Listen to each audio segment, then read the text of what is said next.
En el nombre del Padre, del Hijo, del Espíritu Santo. Amén.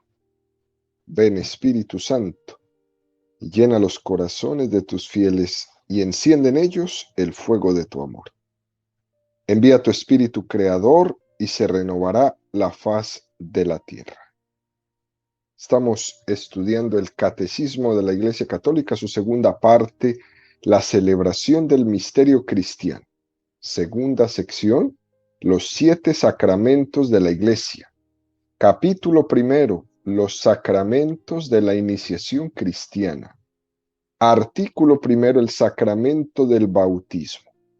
Estamos ahora entrando en el segundo apartado de este artículo, donde el catecismo dedicará 12 números, del 1217 al 1228, al tema que tiene como título El bautismo en la economía de la salvación. El día de hoy vamos a profundizar en los números 1217 al 1222 con el tema Las prefiguraciones del bautismo en la antigua alianza. Vemos aquí, queridos amigos, en estos números, cuáles son las imágenes del bautismo que nos presenta el Antiguo Testamento. Es decir, qué imágenes del agua o evocaciones del bautismo encontramos en el Antiguo Testamento. Número 1217 del Catecismo de la Iglesia Católica dice: en la liturgia de la vigilia pascual, cuando se bendice el agua bautismal, la Iglesia hace solemnemente memoria de los grandes acontecimientos de la historia de la salvación que prefiguraban ya el misterio del bautismo. Nos presenta el Catecismo un extracto de la bendición del agua que viene en el misal romano y que se usa en esa noche de la vigilia pascual y dice: oh Dios, que realizas en tus sacramentos obras admirables con tu poder invisible, y de diversos modos te ha servido de tu criatura el agua para significar la gracia del bautismo. Número 1218 del Catecismo dice: desde el origen del mundo, el agua, criatura humilde y admirable, es la fuente de la vida y de la fecundidad. La Sagrada Escritura dice que el Espíritu de Dios se cernía sobre ella. Nos presenta nuevamente otro extracto de la bendición del agua de la vigilia pascual. Oh Dios, cuyo Espíritu en los orígenes del mundo se cernía sobre las aguas para que ya desde entonces concibieran el poder de santificar. Dos textos preciosos que nos presenta el Catecismo. En el Antiguo Testamento no solo están anunciadas las promesas que en el Nuevo Testamento se cumplen, sino que se prefiguran como las arras. Hay muchos signos en el Antiguo Testamento que son mucho más que signos de algo anunciado. Y uno de esos signos es a través del agua. El agua es un elemento a través del cual Dios da la salvación al pueblo de Israel. Y viene a ser las primicias de lo que luego recibiremos por Jesucristo.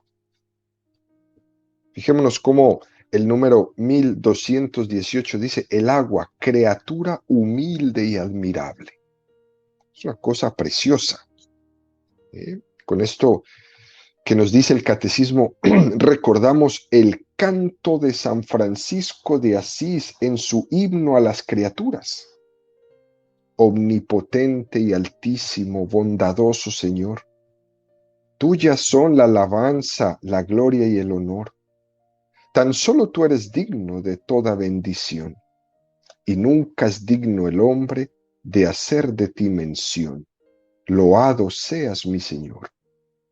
Por toda criatura, por el hermano sol, loado seas, mi Señor. Por la hermana tierra, las flores de color. Y fijémonos cómo lo expresa San Francisco de Asís de esta forma tan hermosa: y por la hermana agua, preciosa en su candor, que es útil, casta, humilde, loado mi Señor. Se quiere reflejar aquí en el agua como unos atributos divinos. Dios es humilde, Dios es limpio. El agua es imagen de la sencillez. También Dios es sencillo. Los complicados somos los hombres en nuestros razonamientos, en nuestros enredos, en ese querer y no querer de todos nuestros días. El pecado ha tenido esa capacidad de complicar las cosas cuando ellas en sí mismas son sencillas. El agua, como dice San Francisco de Asís en su cántico, es útil, casta, humilde, preciosa en su candor. El agua, queridos amigos, como vemos, es un elemento material muy capacitado para expresar lo que es el misterio de Dios. También en otras religiones, a la hora de echar mano de algunos elementos materiales para evocar la divinidad, uno de los elementos más recurridos ha sido el agua. Después le sigue el aire, después le sigue el fuego, después le sigue la tierra, pero el agua siempre está ahí.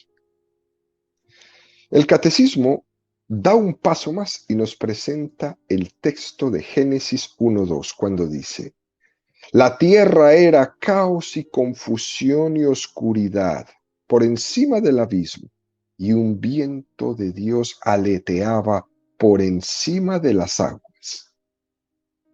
Es la primera referencia al agua en la Sagrada Escritura y está en el primer renglón de la Sagrada Escritura. Antes del bautismo en el Nuevo Testamento, había una oscuridad, pero con el bautismo todo se hace luz y todo queda muy claro. En el Antiguo Testamento se habla de términos un poco oscuros. El Espíritu de Dios se cernía sobre las aguas. Sin duda no deja de ser un misterio esta expresión y lo que se refiere el libro del Génesis con ella. Pero la plena comprensión de este texto la hemos tenido en Jesucristo, cuando estaba en el río Jordán y el Espíritu de Dios descendía en forma de paloma sobre las aguas. Teófilo de Antioquía, obispo de Antioquía en los años 169 al 182, un padre de la iglesia primitiva, decía: aquellas cosas que fueron creadas de las aguas recibieron la bendición de Dios, de tal manera que esto fuera un signo de que los hombres, en un tiempo futuro, recibieran arrepentimiento y remisión de los pecados a través del agua y en un baño regenerativo. Estamos hablando, queridos amigos, del siglo II. Ya los primeros padres tenían esta claridad del bautismo. Sabemos que Cristo fue el primogénito de la creación, pues fue engendrado antes de que el tiempo existiera, y por medio de él todas las cosas fueron hechas. Paralelamente en el bautismo, Jesús comienza la creación espiritual, siendo el primogénito de muchos hermanos que están por venir. Así es que en el bautismo se inicia la nueva creación. Cuando nos bautizamos, nacemos de arriba y somos integrados al cuerpo de Cristo. El Génesis comienza diciendo: En el principio creó Dios los cielos y la tierra. La tierra era caos y confusión y oscuridad por encima del abismo, y un viento de Dios aleteaba por encima de las aguas. Al inicio todo era confuso, pero sin embargo el Espíritu de Dios aleteaba sobre las aguas.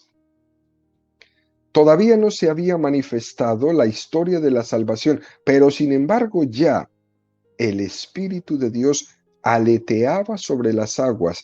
Esas aguas tenían ya la capacidad de anunciar la salvación de Dios.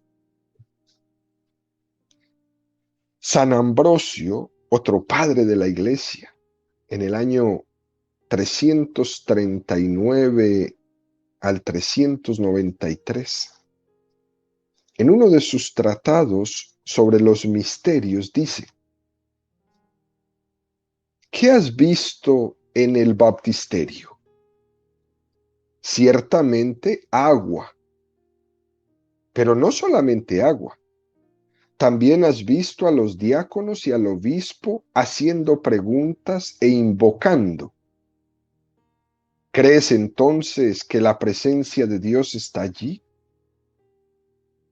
Considera cuán antiguo es el misterio del bautismo, prefigurado en los orígenes del mundo, cuando Dios hizo los cielos y la tierra. Se dice en el Génesis, el Espíritu se movía sobre las aguas. Trabajó sobre esas mismas aguas.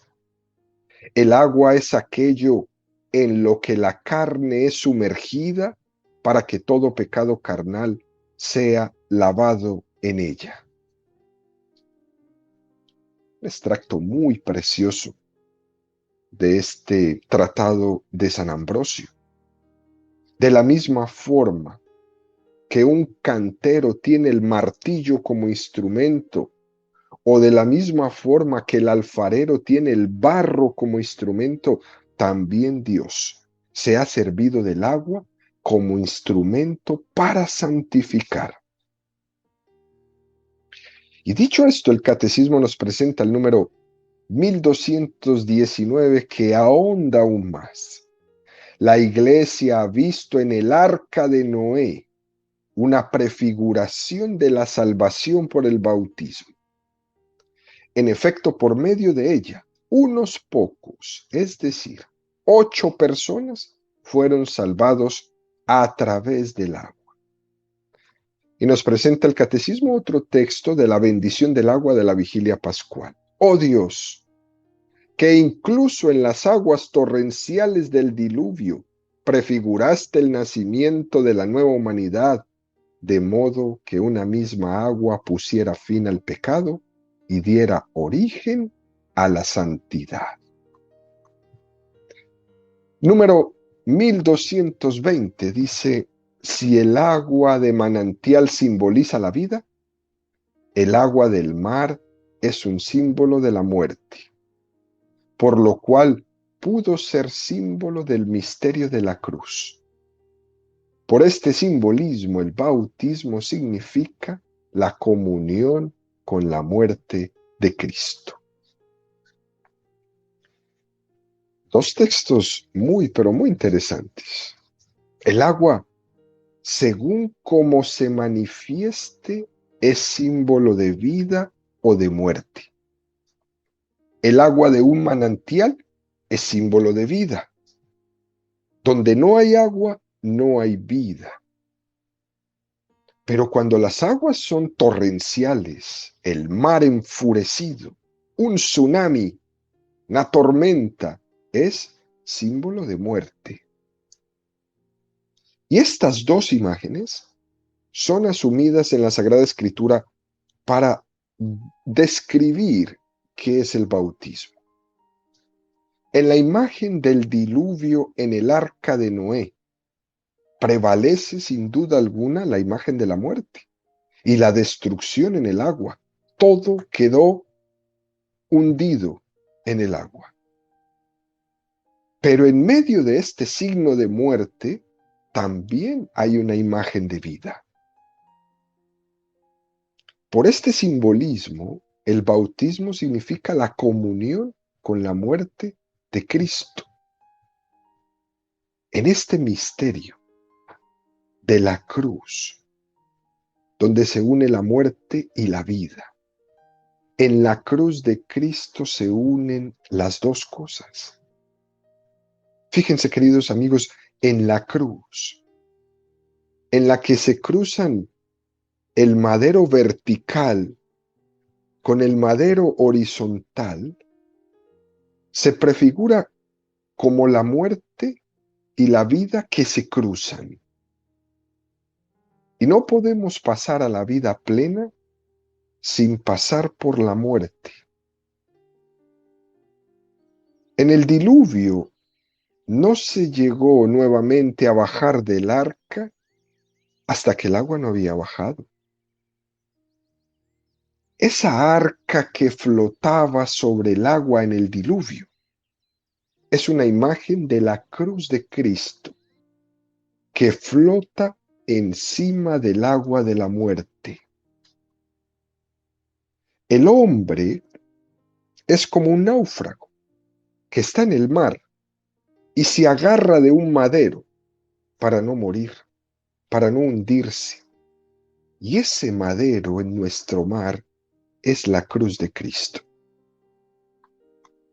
En las aguas perece el pecado y renace de ellas un pueblo nuevo.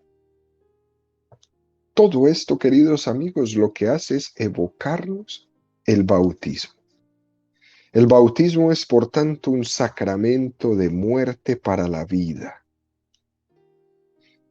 pegados de la cruz de Cristo que nos hace flotar en ese mar que si no me pego a la cruz me ahoga y me mata. Y esa muerte para la vida nos lleva a recordar esos momentos donde Jesús decía, ¿no? Si con él no muera a sí mismo, no puede ser discípulo mío. El que busque su vida, la perderá, pero el que pierda su vida por mí, la encontrará. O como dice también San Pablo, si con él morimos, con él vivimos. Este texto del Arca de Noé, queridos amigos, también es muy citado por los padres de la Iglesia. San Cipriano, por allá en el año 258, decía, así como en el bautismo del mundo, en el cual la iniquidad antigua fue purgada, aquel que no estaba en el arca de Noé no pudo ser salvado de las aguas, de tal modo que no pudo ser salvado por el bautismo aquel que no hubo recibido la salvación. Y nos habla San Cipriano de la necesidad del bautismo para ser salvos. Igual que fue necesaria el arca de Noé para salvarse de aquel tremendo diluvio. Hay que bautizarse. Nosotros como cristianos, como catequistas, no podemos permitir que haya ni un solo niño que no haya recibido el bautismo y quedarnos tan tranquilos. Si yo escucho de alguien en una familia cercana o lejana que tiene sus hijos sin bautizar, como catequista, como cristiano, no me puedo quedar tranquilo viendo esos niños, esos jóvenes o incluso esos adultos sin recibir el sacramento del bautismo, porque no serán salvos. En el libro del Génesis, en el capítulo 7, y en el libro del Éxodo, en el capítulo 12, se describe como el convenio de la circuncisión. La circuncisión no se aplicaba en los nuevos miembros de la comunidad judía cuando estos llegaban a la edad adulta, sino que eran circuncidados los niños al octavo día de su nacimiento.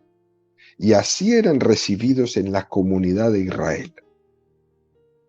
Nuestra unión con Dios no es un acuerdo entre dos personas maduras, sino que somos herederos de una promesa y nuestro nacimiento en la familia de Dios nos hace propiedad suya.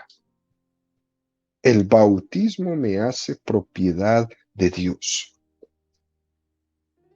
La circuncisión tiene en común con el bautismo el símbolo de dejar la carne atrás, de deshacerse de la carne inservible para poder ser fructífero en el servicio de Dios. La circuncisión en el Antiguo Testamento equivale al bautismo en el Nuevo Testamento y tiene en común que se recibe siendo muy pequeños y se remarca siempre la pura gratuidad de Dios. Dios nos elige antes de haber nacido para ser suyo. Por lo tanto, cuando nos preguntan si es necesario circuncidar a un niño cristiano católico, no, no, porque va a ser bautizado. Y ojalá que pueda ser bautizado desde muy pequeño. No se esperen a que el niño crezca o con estas ideas protestantes por ahí, de que cuando él tenga uso de razón, o otra peor todavía, que cuando él cumpla la edad de Jesucristo y todas estas barbaridades que se escuchan. No, no es así. El bautismo es por pura gratuidad de Dios. Dios nos elige antes de haber nacido. Damos un paso más y el catecismo nos presenta el número 1221 que dice, sobre todo el paso del Mar Rojo, verdadera liberación de Israel de la esclavitud de Egipto, es el que anuncia la liberación obrada por el bautismo. Y nos presenta otro extracto de la bendición del agua en la vigilia pascual.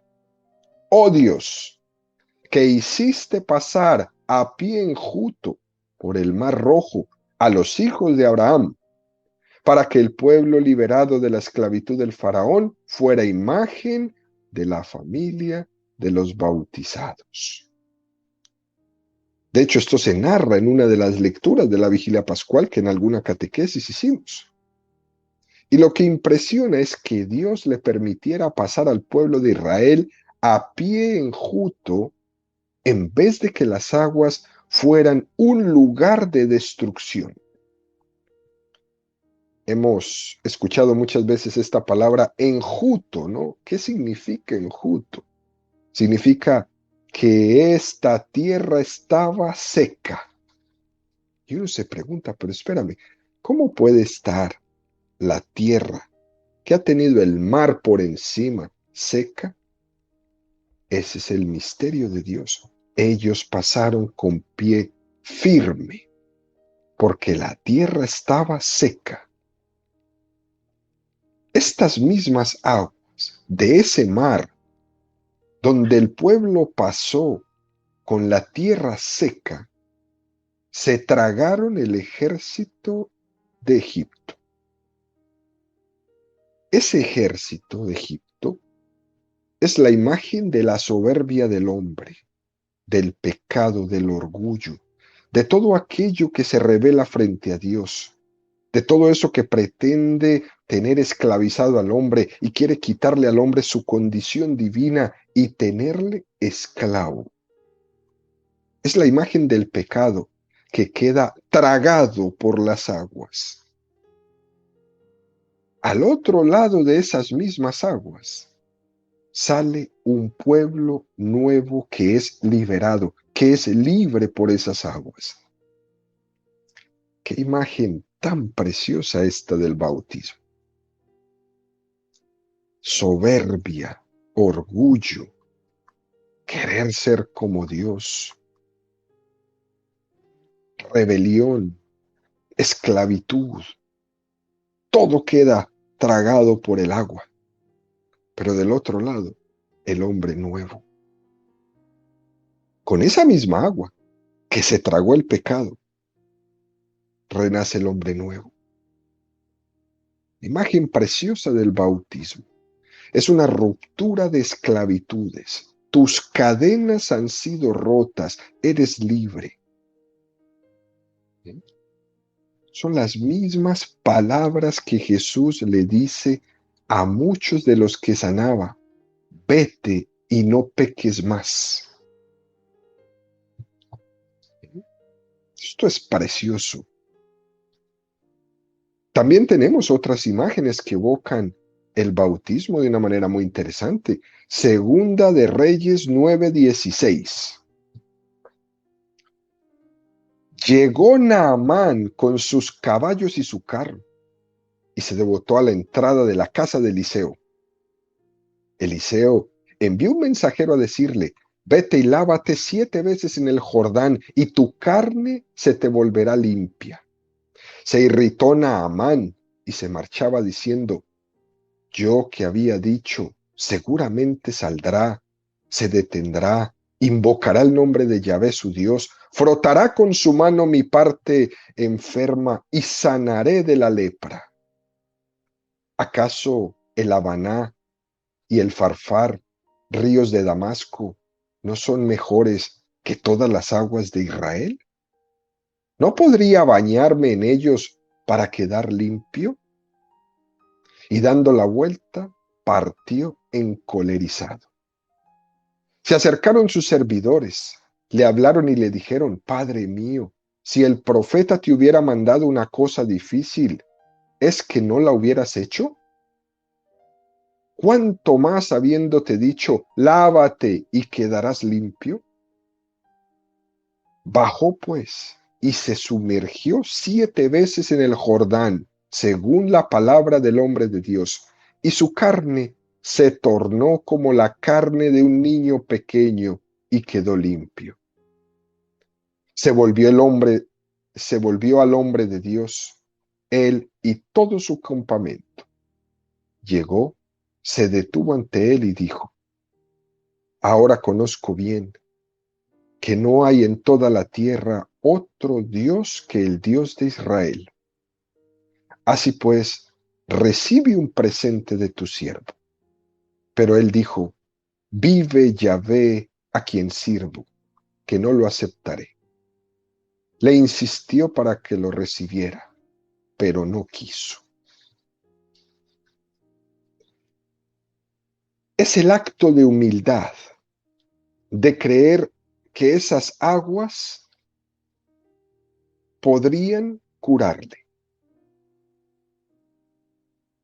San Ambrosio toma en uno de sus tratados esta imagen de Naamán el sirio como un símbolo clarísimo del sacramento del bautismo y de la regeneración que permite que nuestros pecados secretos sean perdonados y dejados atrás. Es una hermosa imagen, queridos amigos, de ver cómo el sacramento del bautismo lo primero que va a exigir es humildad. Número 1222 del Catecismo dice: finalmente, el bautismo es prefigurado en el paso del Jordán por el que el pueblo de Dios recibe el don de la tierra prometida a la descendencia de Abraham, imagen de la vida eterna. La promesa de esta herencia bienaventurada se cumple en la nueva alianza. En el libro de Josué, en el capítulo 3, se puede leer cómo el último paso antes de entrar a la tierra prometida fue el paso por el río Jordán. La única agua que se abrió en estos 40 años de recorrido del pueblo de Israel por el desierto no fue el Mar Rojo. También las aguas del río Jordán se abrieron de lado a lado para que pudiera pasar el pueblo, ahora sí, a la tierra prometida. Allí Yahvé hizo un signo milagroso, al igual que había abierto las aguas del Mar Rojo al pueblo de Israel, aquí también en el río Jordán las vuelve a abrir. ¿Por qué Dios hizo eso? Él estaba remarcando que para entrar en la tierra prometida hemos de pasar por las aguas del bautismo. ¿Y cuál es la tierra prometida para nosotros? Para nosotros los católicos es el cielo. El cielo es la tierra prometida. Para poder llegar a la tierra prometida es necesario el bautismo. En el principio del capítulo 3 del libro de Josué, que les invito a leer con tiempo, se puede ver cómo, con qué emoción se da el último paso para entrar en la tierra prometida, para nosotros el cielo. Josué 3, 9, 17. Josué dijo a los israelitas: acercaos y escuchad las palabras de Yahvé vuestro Dios. Y dijo Josué: en esto conoceréis que el Dios vivo está en medio de vosotros y que arrojará ciertamente de delante de vosotros el cananeo, al hitita, al jibita, al perecita, al guirgasita, el arameo y el jebuseo. He aquí que el arca de Yahvé, Señor de toda la tierra, va a pasar el Jordán delante de vosotros. Escoged pues 12 hombres de las tribus de Israel, un hombre por cada tribu. En cuanto a las plantas de los pies de los sacerdotes que llevan el arca de Yahvé, Señor de toda la tierra, pisen las aguas del Jordán, las aguas del Jordán, las que vienen de arriba, quedarán cortadas y se pararán formando un solo bloque. Cuando el pueblo partió de sus tiendas para pasar el Jordán, los sacerdotes llevaban el arca de la alianza a la cabeza del pueblo. Y cuanto los que llevaban el arca llegaron al Jordán, y los pies de los sacerdotes que llevaban el arca tocaron la orilla de las aguas, el Jordán baja creciendo hasta los bordes todo el tiempo de la siega. Las aguas que bajaban de arriba se detuvieron y formaron un solo bloque a gran distancia en Adám, la ciudad que está al lado de Sartán, mientras que las que bajaban hacia el mar de la Arabá o mar de la Sal se separaron por completo, y el pueblo pasó frente a Jericó. Los sacerdotes que llevaban el arca de la alianza de Yahvé se estuvieron a pie firme, en seco, en medio del Jordán, mientras que todo Israel pasaba en seco hasta que toda la gente acabó de pasar el Jordán. Dios nos pide esperanza y fe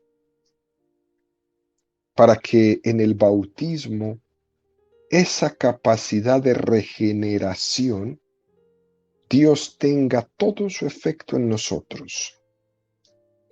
Esa emoción que sintió el pueblo al pasar el río Jordán, nuevamente la tierra del Jordán seca, es signo de la esperanza en el momento de la liberación. Y por último, el profeta Ezequiel es el que tuvo la misión de anunciar la futura restauración de Israel después del destierro en Babilonia. Ezequiel 36, 21, 27. Pero yo he tenido consideración a mi santo nombre, que la casa de Israel profanó entre las naciones donde había ido. Por eso di a la casa de Israel, así dice el Señor Yahvé: no hago esto por consideración a vosotros, casa de Israel, sino por mi santo nombre, que vosotros habéis profanado entre las naciones donde fuisteis. Yo santificaré mi gran nombre, profanado entre las naciones, profanado allí por vosotros. Y las naciones sabrán que yo soy Yahvé, oráculo del Señor Yahvé, cuando yo, por medio de vosotros, manifieste mi santidad a la vista de ellos. Os tomaré de entre las naciones, os recogeré de todos los países y os llevaré a vuestro suelo.